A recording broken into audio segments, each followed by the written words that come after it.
Noah, welcome to the Warrior Soul podcast, man. Hey, thanks for having me on, Chris. Happy to have you here, brother. You're out in Illinois dealing with the freezing cold and the snow right now, right? Yeah, yeah, it's not fun. It's all good, man. At least we are in the United States and loving life right now, right? Amen to that, brother. Absolutely. Well, I'm sure most of my audience knows exactly who you are, but could you give us just like a quick 3-minute summary of who you are, where you come from, and what you're doing right now? Yeah, well, name's Noah Currier. Grew up in a small town called Poplar Grove, Illinois, a little farm town, um, and was a Marine from 2000 to 2004. Um, was in the invasion of Iraq. I was with First Light Armored Reconnaissance Battalion, and was hurt 3 days after I got home from the invasion when a guy fell asleep at the wheel, another Marine. Broke my neck in the accident. Went through a long period of, like trying to figure out what the rest of my life would look like. It was um, a pretty dark 6 years, 7 years, and eventually found adaptive sports and started redefining my mission, I guess. And you know, I started an organization called Oscar Mike. Oscar Mike means on the move in radio jargon, and I just want other people to be able to kind of find what I found. And adaptive sports is the key to um, figuring out what you're still capable of after your injury. Wow, man. So literally, 3 days after you come back from that experience, you're thrust into this situation. When let's talk a little bit about life before that. What was life like for you then? What made you decide to join the Marine Corps?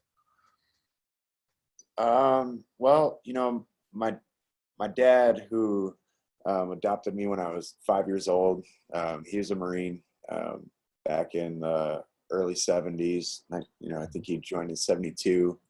And he didn't really talk much about it, but at the same time, just knowing that he was a Marine, I was always super proud of that and excited to become one. So I knew I wanted to be a Marine as far back as probably fifth or sixth grade.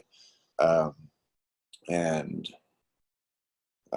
yeah, I mean, I guess he's probably responsible for it. Either that or Gunny Hartman in Full Metal Jacket, because I watched that about a billion times. He got everybody, man. He got everybody. I watched that too. And the thing is, what's crazy about it is like it's not a like pleasant story about the Marine Corps either, right? No, but you really got a sense of there the hardship that they show in there, Hmm. and then how they make a Marine, and the I think we all kind of put him up on a pedestal of that's what a Marine Corps drill instructor is like, Right. and that's the kind of man you want to break you down and build you back up, and you want to test yourself to the max, and that's the form to do it. Yeah, it's him and Animal Mother, I think, are the two characters out of that whole thing that everybody loves, right? Yeah, I mean, Joker is pretty great too, and I think every single platoon and every unit in the Marine Corps has one of him. You know Yeah. what? Funny about those movies, like Full Metal Jacket, is every single character in that movie is in every platoon in the Marine Corps. Yep. Yep. You know what's funny? I had Dale Dye on, and Dale Dye was friends with the author of that book, the original book. And supposedly Animal Mother is a little bit of Dale Dye, and what's it called? Also, Joker has some elements of Dale Dye in him too, and Okay. and he was like Dale's. For those of you who don't know him, he's a consultant on Hollywood movies. Like he's consulted on Band of Brothers and Saving Private Ryan and all those, and he's one of the guys responsible for making sure that Hollywood movies get more accurate. But he's got such a crazy personality when you talk to him. He's a real interesting dude. And wasn't Gunny Ermy. I mean, he was an actual gunnery Yep. sergeant who and drill instructor who was just there as a consultant and ended up taking on the role because he was if I could imagine how it all played out, he's sitting there correcting every single thing that happened, and eventually they were just like, you know what, we want you to play the character. Yeah, suppose the legend is that he got so frustrated with what was going on, he started going on there to show people how to act like a drill instructor, and he had people throwing tennis balls at him while he was holding his bearing and doing the whole thing. Okay, yeah, I hadn't heard that story, but that doesn't surprise me one bit. Yeah, man, that's such a great movie, and he was in I think he was in a couple of other ones too. I mean, I think he was a drill instructor in Boys at Company C, and he was in the Siege of Firebase Gloria, which is another great movie that not a lot of You, people have seen. you know what was hilarious is seeing him in Saving Silverman.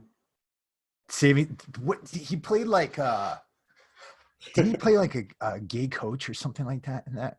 His character was so funny in that, and to see him go from like all the other roles that he played to that, it was pretty hilarious. Yeah. Oh man, that's awesome. So you're watching Full Metal Jacket, you came through, you got through boot camp, going into the Marine Corps, going into the fleet. So you went in 2000. That's just before September 11th, right? Yeah, yeah. I was about a year and some change. Just finished doing the mount instructor's course, and Mhm. well, it was actually September 11th happened while my unit was at Mount Town doing our week long thing there, and um, yeah, just I remember that morning like it was yesterday. I was just kicking some sleeping bags, giving everybody their like 15-minute warning that reveille, and next thing you know, this Jeep is flying down the road. Yep, the guy was yelling a bunch of crazy stuff. When he got up, we realized it was our first sergeant. He's telling us to get inside and turn on the radios, and we did. And we're listening to the scene unfold, and we went back to our barracks immediately, and then we all flipped on our TVs and saw what was going on and started packing our stuff up. Wow. That's pretty insane. And so you Well, were he was telling, he was adamant, we're going to war, get your stuff ready. And, yeah. he was just crusty old first sergeant who at the time, I think we all thought he was crazy and that's not the way things happen, but he was right. I think we had a pretty similar experience there. I mean, it was kind of the same thing with us as far as everything goes. We were getting alerts. We're like, you gotta get ready. Everybody's like lock and load. And then it was a lot of like hurry up and wait. Yeah, exactly. And then, we went on, got on the ships, and I guess we were part of the 13th MEU, Mhm. and we just sat out there in the Indian Ocean hoping that we were going to do something the entire time. 7.5 months of just waiting, and we called it Operation Enduring Boredom, because nobody really got to do anything until after that deployment. Yeah, and that is my experience in the Marine Corps. For the most part, is a lot of waiting Yeah, and feeling like you're in the midst of this massive column that is doing things at somewhere, but you are just a cog in the wheel, and you are gonna sit there and you're gonna wait until it's your time. yeah, yeah. I mean, until the invasion of Iraq, that's definitely the way I felt. Even floating Mhm. over there before the invasion, none of us really thought it was going to happen. Especially because our previous deployment, the last 7.5 months prior, it was just like, just sitting around waiting and then nothing really happening, at least for our unit. And then the invasion of Iraq, I think none of us really thought that it was going to actually happen until about 2 o'clock in the morning on March 19th. You know what's crazy about all that too? If you don't mind me sharing something that just Go ahead, happened man. recently. I was at a friend of mine was graduating from the FBI Academy, and I went down and watched the graduation. And after the ceremony, we were going in this room while we were waiting before we could start getting like tours from our friends that graduated. And I'm sitting there, and my dad was there with me, and he looks over at me and he's like, "Hey, is that General Kelly right there?" And I look over and I'm like, "Holy shit, that's General Kelly sitting right there." And, in civilian clothes, sitting at a table right next to me, we're just eating cheese cubes and waiting for the next thing, to start. And then there's this Marine amputee, single leg amputee, who had just graduated too.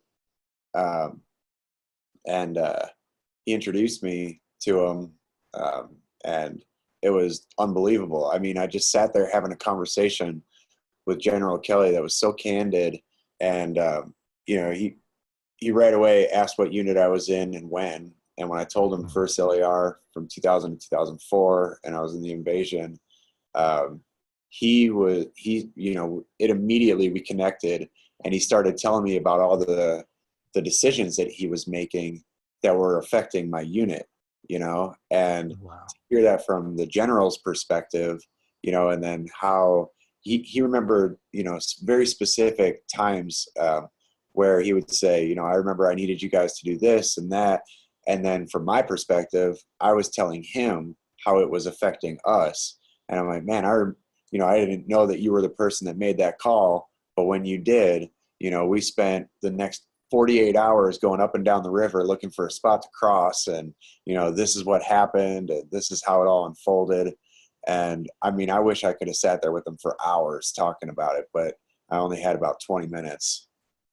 It's interesting when you get around someone like that who has had so much authority, and what you start to realize is that their their um their authority in large part is in their ability to relate to other humans and to communicate, Yeah. because a lot of these guys, they have crazy memories. Like, they're able to remember things like that, they're able to pull details out like that.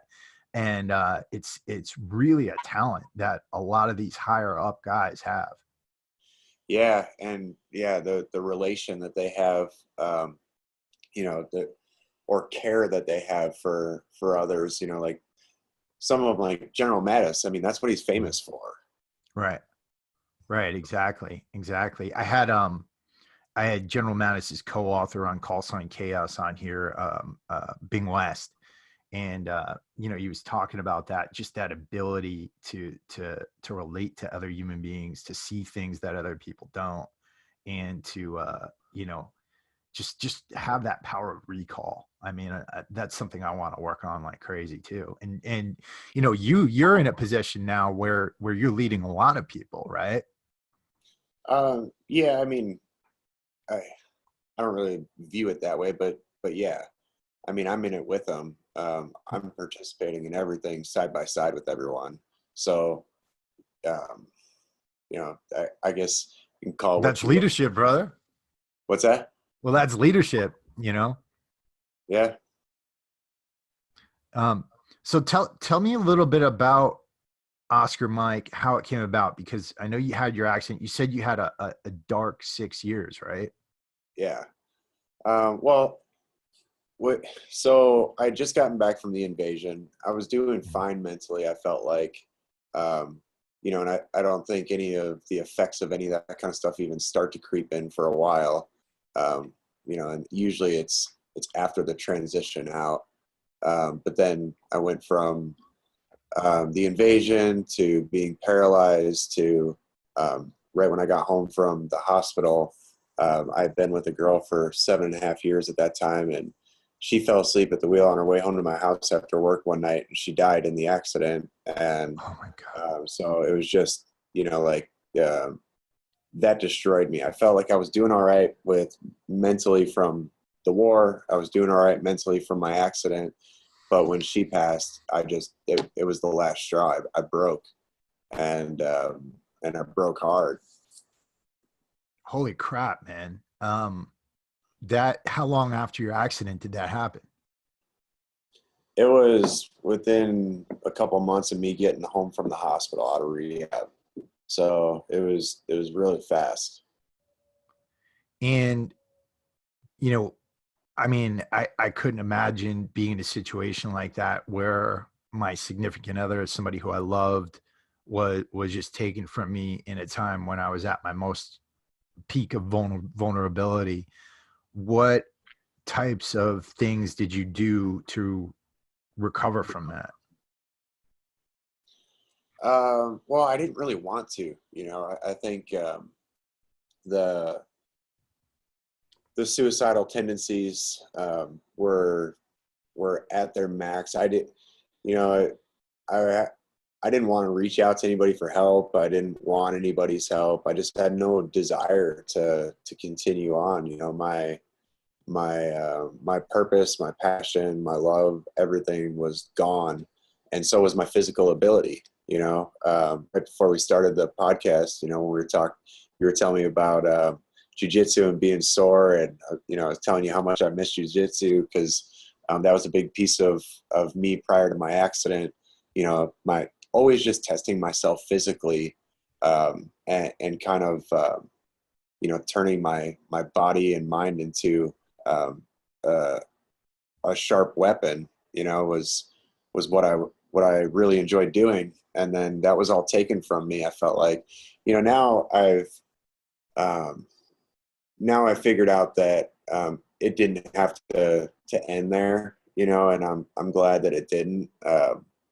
And I think the only reason that I didn't end up following through, even though I wanted to every day, and was sleeping with my rifle, basically just trying to get myself to pull the trigger.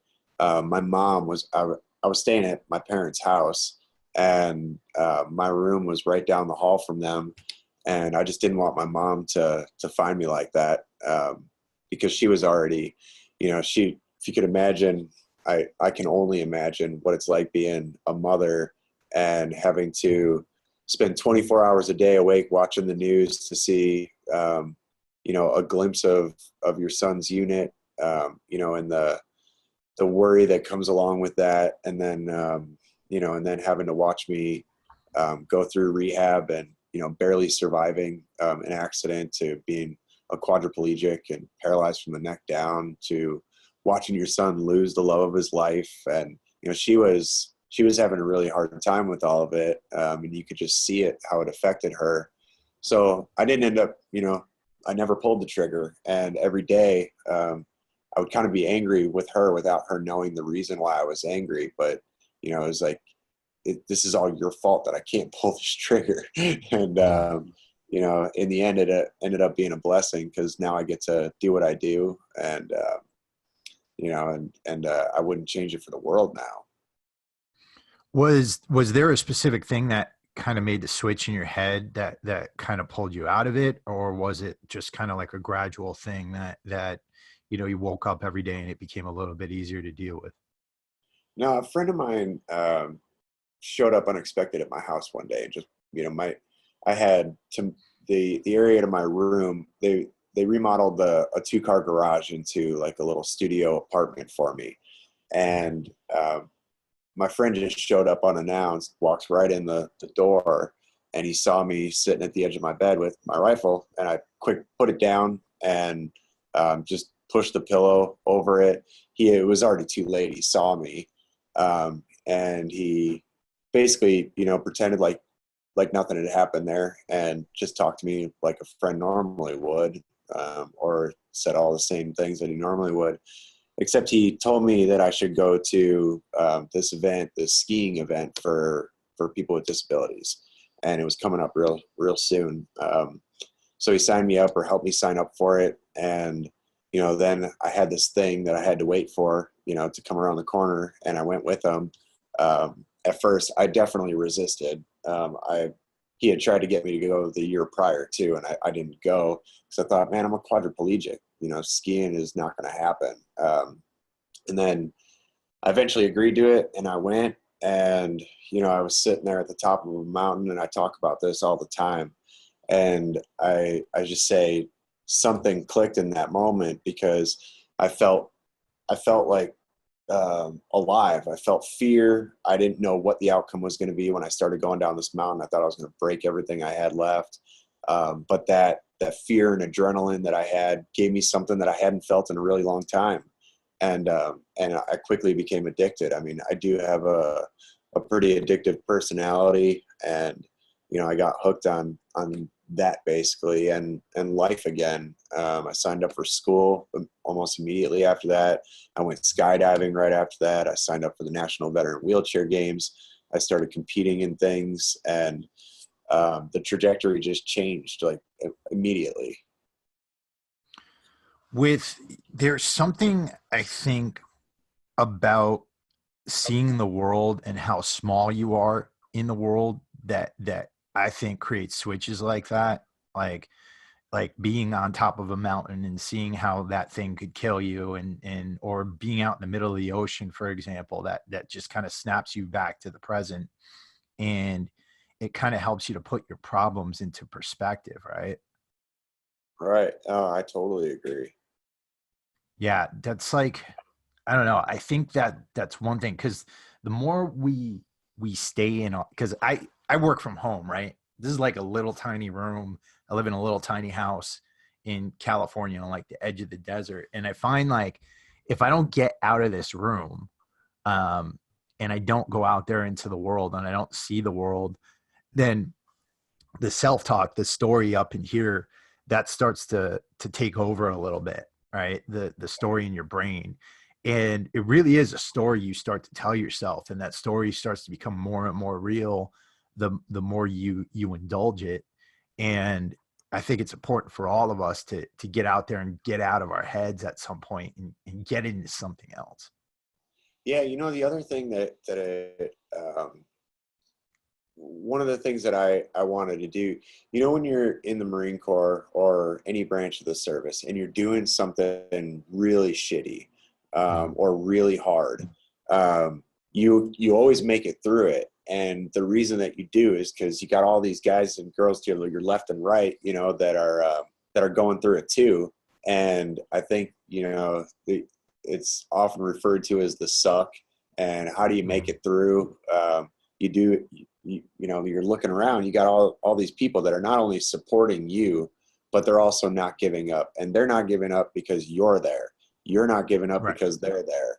So, you know, same thing with trying to figure out life after your disability. You know, wouldn't it be easier if you had a bunch of people who could relate, that have chewed the same dirt as you, to be to your left and right? And I use people all the time for that. You know, my mind is always channeling all these people that I've met now, probably, you know, thousands that are living with disabilities, who Mhm. have, you know, had to endure and overcome. Sure, absolutely. Absolutely. When so you got into adaptive sports. When did the idea for Oscar Mike come about? Pretty quickly after, I mean, I think I started thinking about it back in like 2009-ish, but then I shared it with a bunch of other people in like 2010 or 11. And in 2011, we built a ghetto website and turned Mm. my 2-car garage into an office and warehouse, and launched it on Veterans Day 11/11/11. We didn't have a clue what we were doing either. I mean, half the time I still feel like I don't have a clue what I'm doing, but um, I mean it, man. Been doing it for 8 years now. I and some days I feel like I have a doctorate in it, and in other days I feel like I don't have a clue.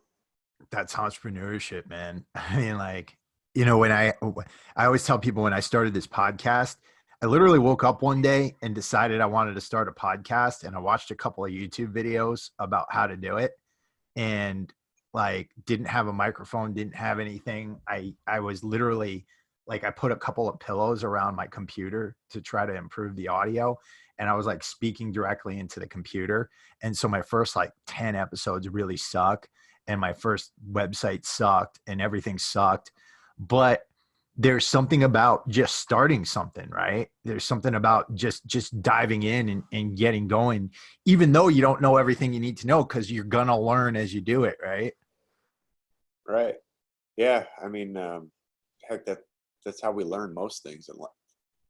And the thing that, even though I didn't know anything about what I was doing, and because I didn't really have a whole lot of help in the beginning, I think it shaped how we were able to do what we do now.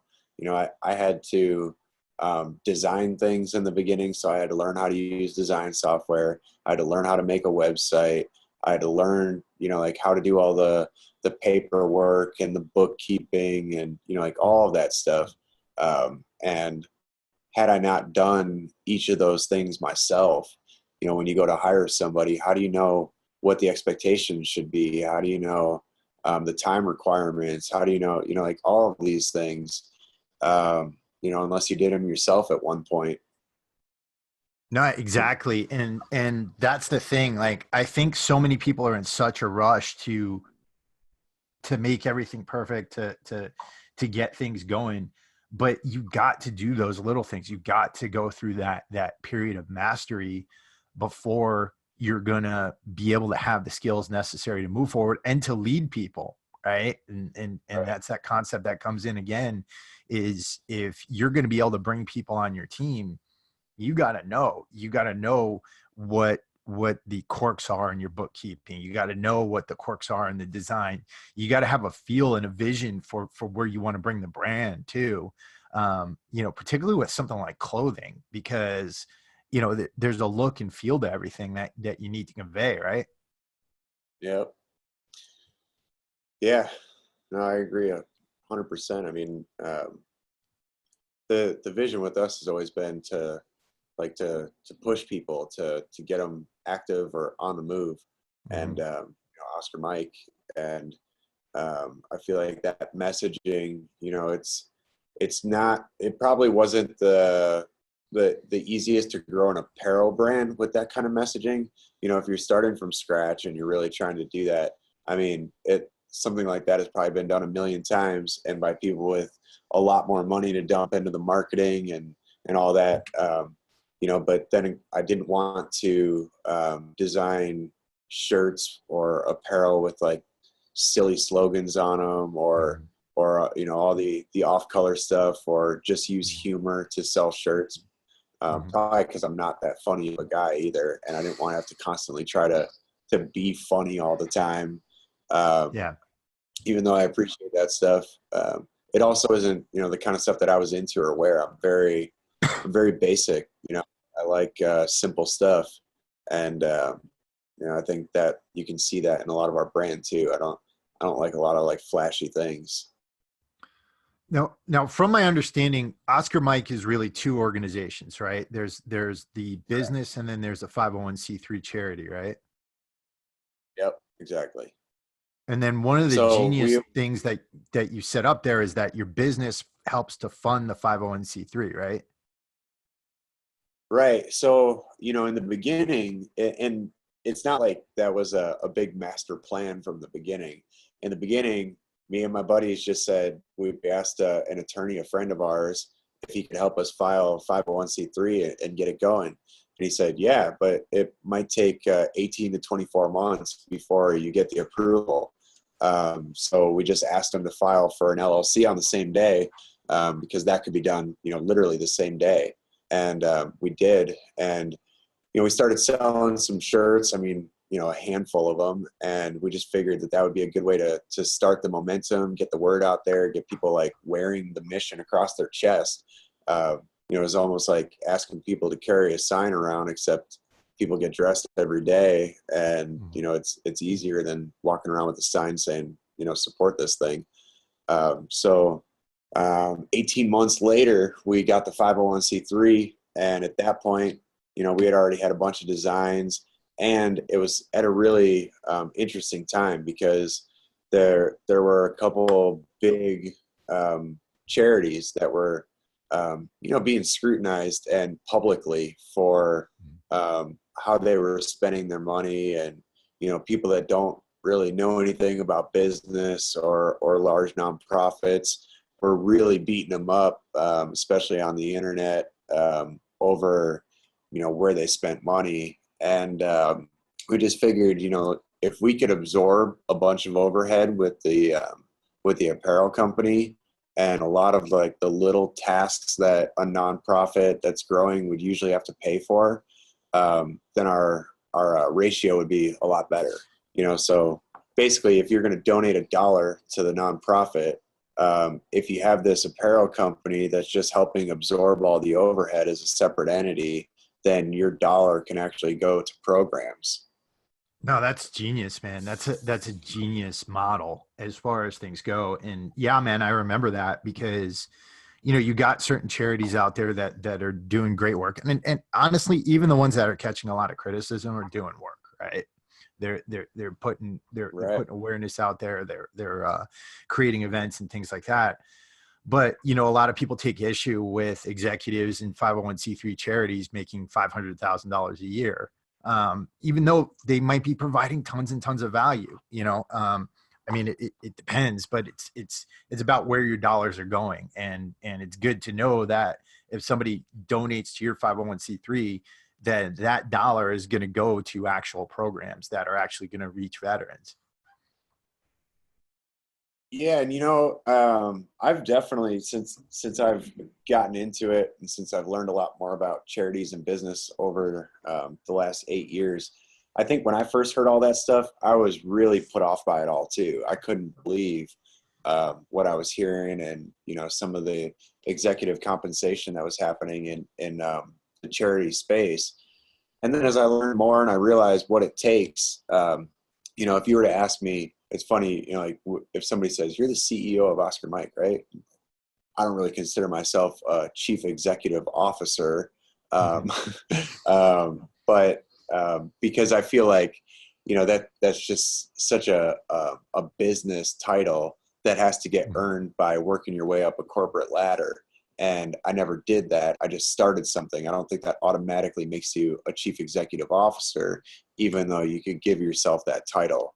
So I think of myself as like, all right, today, if you told me, hey, Wounded Warrior Project needs a new CEO, would you like to be it? And I think I would really have to take a step back and be like, man, that's a $400 million a year organization Yep. with a lot of, that's an enormous organization that would be extremely hard to run. And you need top C-level talent for that. And Right. in order to do that, the people that you're going to put in those positions need to be compensated that way because Mhm. um, if the CEO of Wounded Warrior Project, I think when he got in trouble, he was making somewhere around like 400 grand. And, Mhm. you think about what they're bringing in revenue and how big of an operation that was. And people were so upset about it. It's, if I was him, I would imagine, catching all that flack and then just being like, okay, so I could leave here today and I could go into the private sector or the for-profit sector, and I could be paid 10 times what I'm making right now, Right. um, you know, to do the same job. But I basically am making 10% of what I could be making to help veterans. So, like I almost started feeling bad at that point. Like, man, I don't know what the answer is because how can you get top C-level talent to run operations of that magnitude without compensating them fairly? Yeah, in some ways, I think that I wish that our education system required everybody to try to start a business for a little bit, because I think that people Yeah, just have such a misunderstanding of what it takes, right? Whether it's a 501c3, whether it's an LLC, whether it's whatever you're doing, I think that people just have such a misunderstanding about what it takes to run an organization like that. And it's not just in the charity world. I mean, people have problems with CEOs of Fortune 500 companies making the salaries that they make. And I just think that people don't right. understand that those individuals, they're responsible for so much, and not just the people within their organization, but their shareholders. And a lot of people have a problem with the stock market, but if the stock market goes down, that's not just a bunch of rich bankers that go down. That's grandmothers with pensions, right? That's people's retirement funds, and everybody has an IRA, a 401k, or something like that. And I think that if people had a better understanding of how finance works, of how business works, we'd see maybe a little bit different of an attitude in this country about those types of things. Definitely. And, I also think about how hard it would be to start something on your own. Like I was very fortunate because I get disability, and Mhm. I had, something to sustain myself. But I think about it, being a startup that didn't have a dollar, to your name, but you had a vision and a dream or a goal, and having to compensate yourself. Like I've never had to take a paycheck, which means, like that's money that gets to be retained in the business and the nonprofit, because I don't have to rely on that for an income. But I can't imagine what it would be like to start from scratch without a dollar and have to, pay the mortgage and put food on the table. No, absolutely. I mean, and you think about that. I mean, like a guy like Jeff Bezos who started Amazon in his garage, you know what I mean? There's always a time at the beginning of any business. And I want to ask you about this because you mentioned starting in your garage where you don't know. Like you just you're trying to figure out the bookkeeping, you're trying to figure out the marketing, you're trying to figure out the product.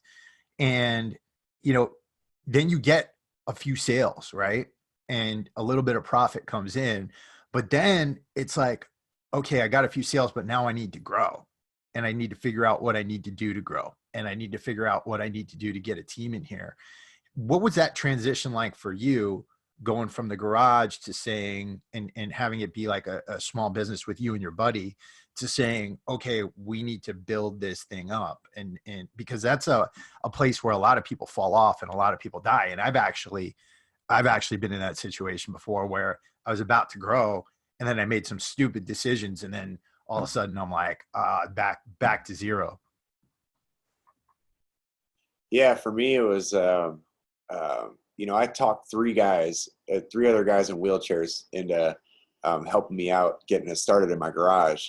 And they moved to, out of state to where I live. And they basically said, I talked them into, I was like, I'll pay for a rent for you guys for 6 months, if you'll come down and help me out. And they agreed to it, and they gave me 6 months of their time. And anyway, they moved out to Illinois, and then let's see what happened. At the end of their 6 months, they all had to move back home. And Mhm. I was ready, or I wanted to move us into a warehouse and an office space. And I probably still had another 6 months or another year before I could make that happen. But when they all left, I just kind of went like, I don't know what I'm going to do now. I don't have anybody's support. I mean, I still had them over the phone and, computers, but I didn't have my little unit in the garage to keep helping me out. And then there was time once we had enough designs and we needed like real shelves instead of, just some stuff we bought at Home Depot. Um, it, um, it, it was quite the transition time. I really had to probably talk some people into working too much for too little. In the beginning when we moved to the warehouse, Mhm. and I'm surprised that it all worked out the way it did. Man, that's I mean, when you talk about a situation like that, that's like when you're getting out of the comfort zone and then you realize that this thing is turning into like this something that it's beyond you, right? Because at first it's you, it's your baby, and then it's no longer your baby, it's your teams, it's the world's, it's your audiences, right? Yep. Yeah, no doubt. I mean, we have people that support us all over the place that have never heard of me, and that's fine with me. Mhm. It's their thing, and it's all about the mission. Um, and yeah, it definitely lives bigger than you. Absolutely, absolutely. So you're at a point right now where you've had a lot of success, you've experienced a lot of growth. where are you going to take the brand? What are things going to look like for you over, let's say, the next 5 years? Well, I mean, we don't have to grow that big. I don't have enormous dreams. I mean, it's not like we're ever trying to become an Under Armour or something like that. I just want to be able to just to be sustainable. You know, I think that I watch what happens to CEOs that grow their business, you know, like to $100 million plus levels, $1 billion levels, and that's it's overwhelming. You become beholden to too many people when, you know, and I already find myself spread a little thin with Mhm. participating in all of our events for the nonprofit and showing up every day to work, you know, working 7 days a week, and going to all the events where I want to be able to continue doing what I do. But um, you know, who knows? I really don't know what the future is, and I have no real exit strategy yet. I just want things to be able to be fun and comfortable, and have people, um, you know, being able to participate. I don't want to ever have to tell people no when they're reaching out for like sponsorships or help with getting to an Mhm. adaptive sport or being a part of our programs. So if I can get to the point where I never have to tell anybody no, you know, and it's not an overwhelming number, you know, to hit that. You know, there's only so many veterans that are living with, you know, severe disabilities that are going to reach out and need, you know, want to go through the programs every year. I feel like it's a very reachable goal, and we'll get there. Eventually, it might take a few more years, but Mhm. that's where I want us to be. And if we grow bigger than that, we'll figure out when the time comes. Right now, you know, it's still every day just trying to figure it out. We're not there yet. That's a great attitude. And, you know, I think that there's this thing about, okay, are you planning for 5 years in the future and things like that? And like, I find that if I'm planning anything beyond a quarter, then I'm kind of just aloof to what the goal is, right? And so I try to stay really focused on the next 90 days and then replan every 90 days and try to make sure I'm on track with my vision. And I think that's so important for somebody like you who's experiencing that growth, because you have to keep the vision front and center. You have to keep the mission front and center, and you can't lose track of that. Otherwise, you're going to lose the identity of the brand. You're going to lose the identity of the company. Yeah, and you know, I have a million spreadsheets open on my computer right now. Me too. That's probably an exaggeration, but at least 100 open right now. And I have every scenario, every type of, you know, if it goes this direction, that direction. I have every amount of growth on there. You know, what we could do at each level, how we can impact people at each level, and you know, and also for where we're at tomorrow. Yeah. Yeah. The big thing there, I think, is that you've got to create systems in order to keep your brain focused on where you're going, and those systems have to, because you can get it's just like on a battlefield, right? You can get so attached, you get tunnel vision, you can pull yourself in the wrong direction based off of emotion. But you need to take a step back and you need to take a helicopter view of everything. And you need to get yourself out of the trenches sometimes, and you need systems like that in order to help you. I agree 100%. I mean, I 2, 3 years ago, I got to hire a chief of staff here, and then another year and a half later, I got to hire a chief operations officer. Once I got those two people on the team, I was able to do a lot more of what you just talked about, and Mhm. you know, really, I didn't have to worry about calling our manufacturers and you know and doing all the day-to-day stuff. I wasn't watching the people in the warehouse fill orders. I wasn't having to talk to every single person that called on the phone, you know, all those different things. As we're able to put a person in each of those positions, to kind of take that off of my shoulders. I was definitely able to do a lot more of the dreaming and the vision planning and, you know, like stuff like that. So, and it is necessary. So necessary. It's so necessary because if you don't do that stuff, you know, that goes back to the idea of leadership, because you're the one at the end of the day who's kind of guiding the ship. I mean, you have to have those people around you who are helping you. But if your vision is not coming through, then a lot of people, if they lack leadership, then everything can go off the rails. Yeah, and if you're in the trenches constantly, um, you can't have that helicopter view because you're way down, which is, you know, that's the way every business starts. You know, especially if you're starting from scratch with nothing, you have to do everything. You know, you got your hands in every single piece of the operation. So how can you really, you know, be developing systems and developing plans for the future and how you're going to grow? You're way too worried about the day to day and replying to 100 emails and taking 100 phone calls and, you know, all that stuff.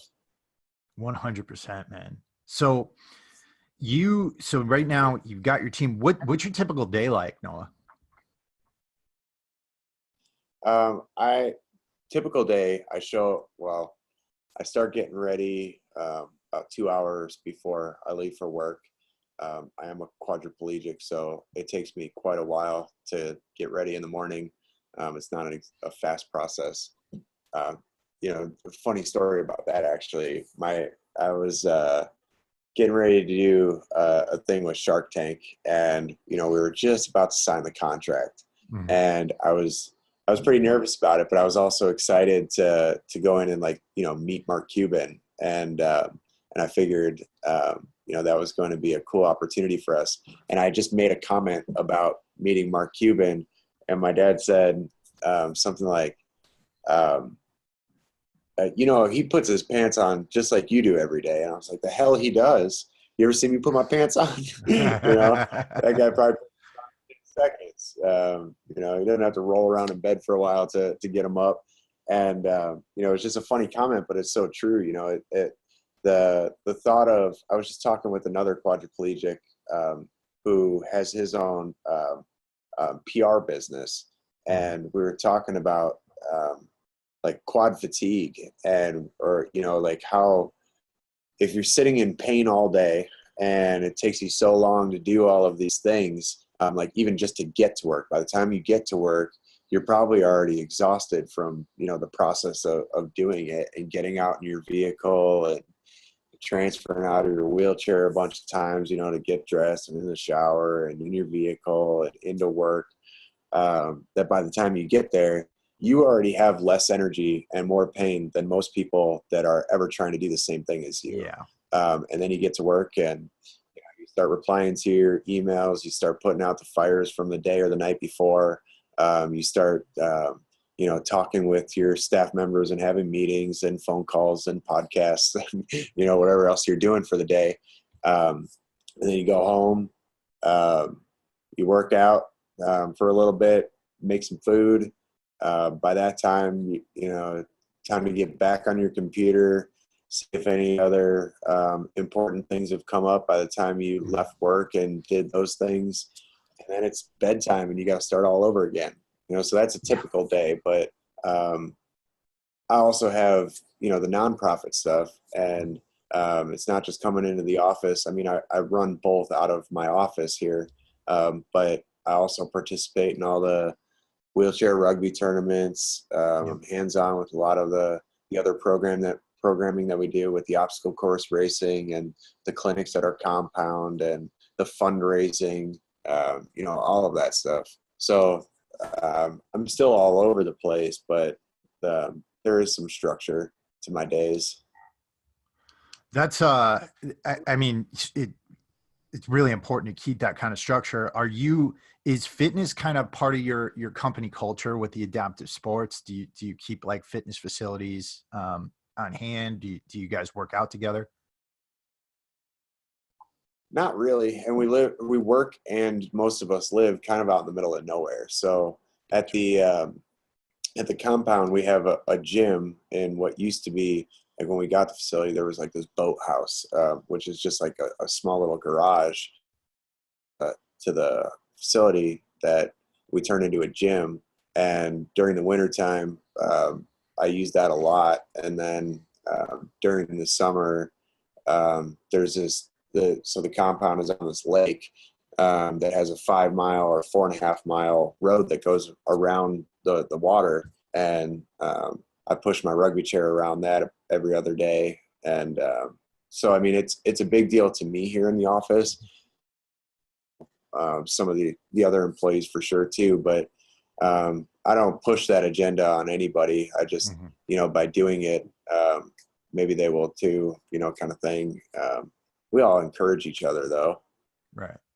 Right. Leading by example and kind of affecting behavior through osmosis, right? Yeah. And, it's funny. I wasn't the one that started it. I wasn't, or the leading by example with like diet and fitness. It was other employees at the office that got me to do it. I wasn't taking care of myself. Like that I was telling you, I listened to your podcast about that, and it really resonated with me because I just felt like I was working anywhere from 8 to 16 hours a day, sitting behind a computer and on my phone, and I wasn't working out. I had lost all that for quite a while. And about a year ago, that all changed. I started, making it mandatory to work out. I was watching a couple of the employees in the office who had all changed their diets, whether they, had gone vegetarian or they were on the paleo diet um, let's see. Keto My thing zone, was all I that went stuff. yeah, I went gluten free, and I started losing a bunch of weight. As a quadriplegic, it's hard to not have a belly. We're not standing upright. We don't have any sort of torso muscle or control. So you develop a belly fast, and you're skinny everywhere else, and it all goes right there. But I found that when I cut out gluten and most of my sugars, that I lost that belly. I started pushing a lot more. I started working out a lot more. But that was all influenced by other people in the office, and it was cool to be around them and have that kind of positive influence. That's amazing. Yeah, I mean, get good people around you. That's such an important thing. And I I admire you a lot because here's the deal, man. I mean, I can't imagine what you've been through in your life and the physical limitations that you feel. I've dealt with my own physical limitations with autoimmunity. Uh, the audience knows I've suffered from ulcerative colitis and just went through a flare up, which at times is horrible. But you know, knowing what you've gone through, both mentally and physically, and to still be able to do everything that you're doing, to keep such a full plate of things, and honestly, to still have the energy to try to help the world out, to help your fellow veterans, to help your fellow human beings. I just think that's amazing, man. And I definitely admire you for that.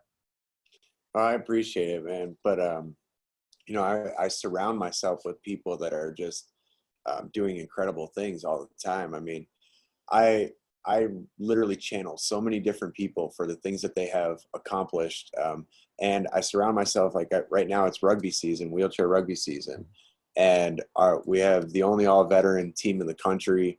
And when I'm around these guys on the weekends, traveling, to these different rugby tournaments, I see what they're physically capable of, Mhm. and we're always pushing each other. Like that whole no excuses, just work harder.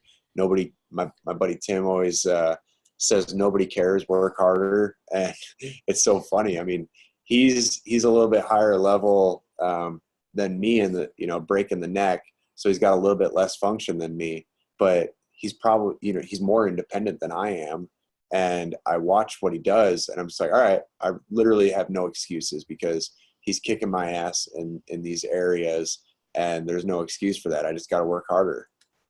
Wow, man. Yeah.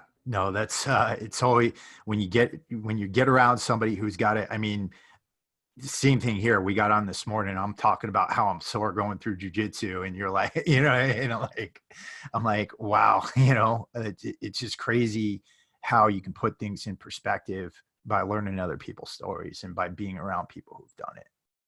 Yeah, perspective helps with everything. And Mhm. if you ever need to channel any real perspective, like the ultimate, um, Marines can always think about the Frozen Chosen. You know, Yep. I I literally think about that one all the time because I'm like, man, I can't imagine.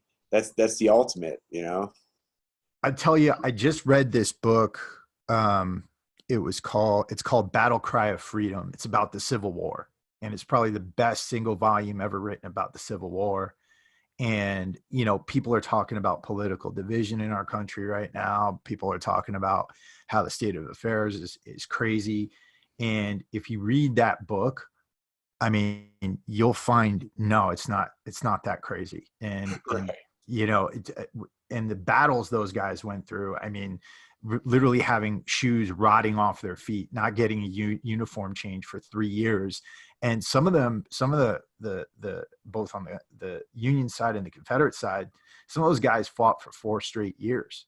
I mean, battle after battle after battle, and then you think about that, and then listen to Dan Carlin's Blueprint for Armageddon about World War One, and you realize those guys are spending years in trenches that are built out of the bodies of their comrades, and the stuff they went through, and not being taken off the line for years.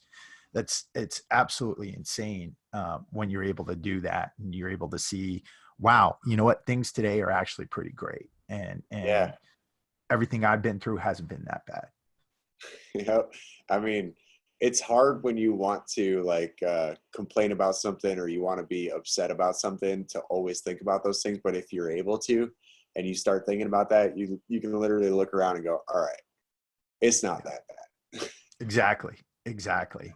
And yeah, it's funny. I read a lot of Stoic philosophy. I try to read a little bit every morning, and talking about something very similar to this. I was reading an interview with Nick Palmasiano from Ranger Up, and he was talking about he literally lost $500,000 of product to damage, and he had to reimburse I think it was $2 million to people, to his customers.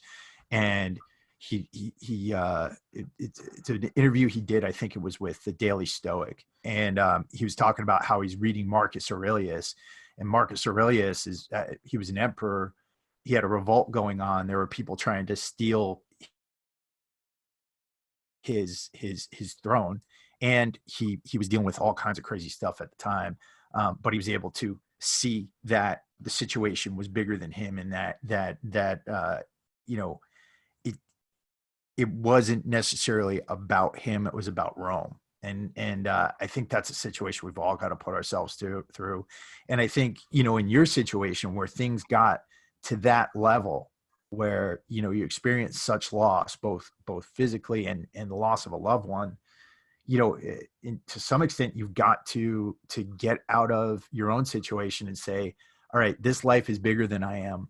I'm going to dedicate myself to other people or something bigger than myself, right? Yeah, and it gave me purpose, which I desperately needed. Yeah, absolutely. Absolutely. Well, dude, I think this was an amazing conversation. I really enjoyed talking to you today, man. And again, I just want to acknowledge you. I think, what you're doing is absolutely awesome, and what you've been able to accomplish is absolutely awesome. And you're a humble dude. I could see that about you, but I hope you're proud of yourself, man.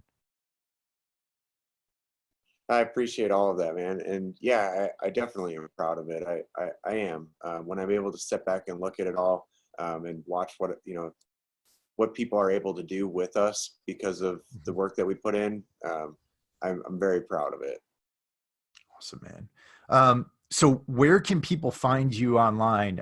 What social media platforms do you hang out on the most? And of course, we'll put your website up on the show notes, but where can people interact with you the most? Well, all Oscar Mike is on all of them, or at least the main ones. Myself, I'm only really on Facebook. I think that there's an Instagram account that exists out there, but I've never really used it. Mhm. I already find it hard enough to keep up with life as it is without all the social Yeah. media stuff. But I am on Facebook, and Oscar Mike is on all of them. Awesome. Awesome, man. Any last words for everybody out there? Yeah, just stay on the move. I mean, that's what it's all about. That's how you're going to find your own purpose and better yourself. Uh, you heard the man. Absolutely. Stay on the mood, stay on the move, and realize that this life, it can be amazing. It can be brutal. It could be horrible, but if you open up your eyes, you can see how amazing this life can be, no matter what your situation is. Noah, I want to thank you so much for coming on today. And to everybody out there, I hope you got a lot out of this episode. We're going to have all the links to Oscar Mike and to get in touch with Noah up on the show notes for this episode. And get out there and live your best lives while you can. This is Chris and Noah, and we are out.